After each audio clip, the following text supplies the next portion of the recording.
தேர்தலுக்கு என்ன சரியாக 1.5 ஆண்டுகளுக்கு மேலே இருக்குது. இப்போ இது வரைக்கும் இப்போ நீங்கள் பார்த்தீங்கன்னா இது வரைக்கும் நாங்கள் தனித்து தான் நின்றுருக்கோம், அப்படி தான் நிற்போம். ஆனால் அன்னைக்கு அது என்ன வேணாலும் நடக்கலாம்.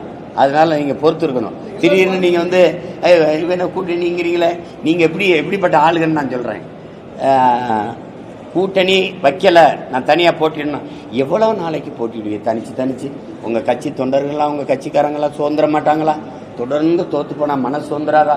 நீங்களும் ஒரு 10 எம்எல்ஏ ஒரு 2 எம்பி அப்படி கொண்டு போயிட்டு அப்படி வந்தால் தானே நல்லாயிருக்கும் அப்படிங்கிறது.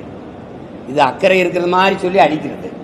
சரி, இதை சமாளித்து போனோம்னா என் தம்பி விஜய் நானும் என் தம்பி விஜயும் சேர்ற மாதிரி இருக்குது.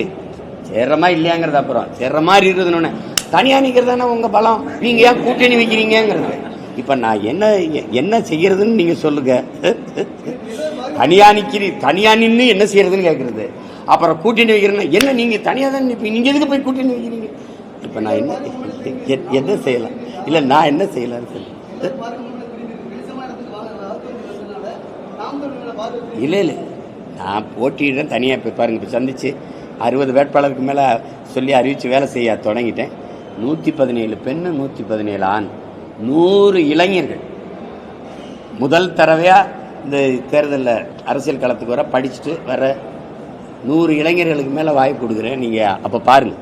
இப்போ என்னை விடுங்க, கொஞ்சம் கட்சி வேலை பார்க்குது.